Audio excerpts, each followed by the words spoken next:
காலைதோறும் புதியவை. 5 மென்மையான கற்கள். மே 23.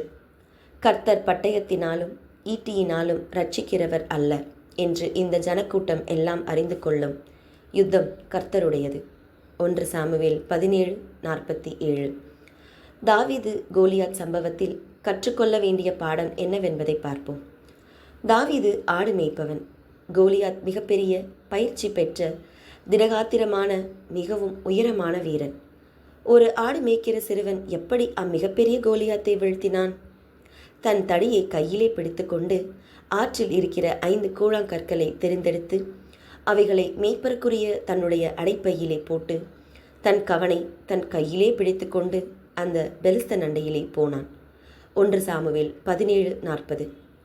இவ்வசனத்தின்படி தாவீது வாளையோ மார்க்கவசத்தையோ கேடகத்தையோ தலைக்கவசத்தையோ அணியவில்லை, எடுத்து செல்லவும் இல்லை. ஆனால் கோலியாத் மிகப்பெரிய ஈட்டியையும் கேடகத்தையும் பிடித்து கொண்டு தலைக்கவசம் மார்க்கவசம் அணிந்தவனாய் மலையைப் போல நின்றான். அவன் பார்வையில் தாவீது மிகச்சிறிய குன்று போல் காட்சியளித்தான்.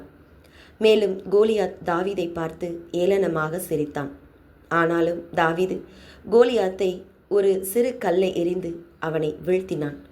இதன் இரகசியம் அல்லது மகத்துவம் என்னவென்று ஆராய்ந்து பார்ப்போம்.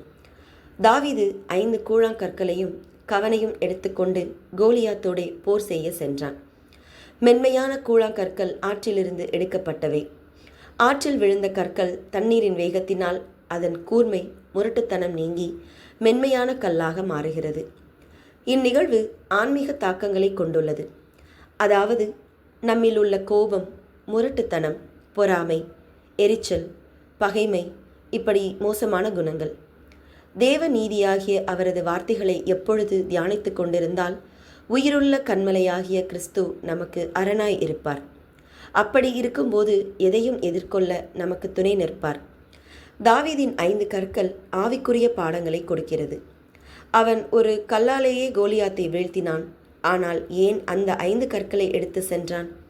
அதாவது அதில் ஆழமான ஆவிக்குரிய பாடம் இருக்கிறது. நம்மில் காணப்பட வேண்டிய விசுவாசம், கீழ்ப்படிதல், ஊழியம், ஜெபம், ஆவியானவரின் வழிநடத்துதல். நாமும் இந்த 5 காரியங்களை பெற முற்படுவோமாக. ஜெபம். பிதாவே, தாவீதைப் போல உம்மில் விசுவாசம் வைத்து செயல்பட ஆசீர்வதியும். ஆமேன்.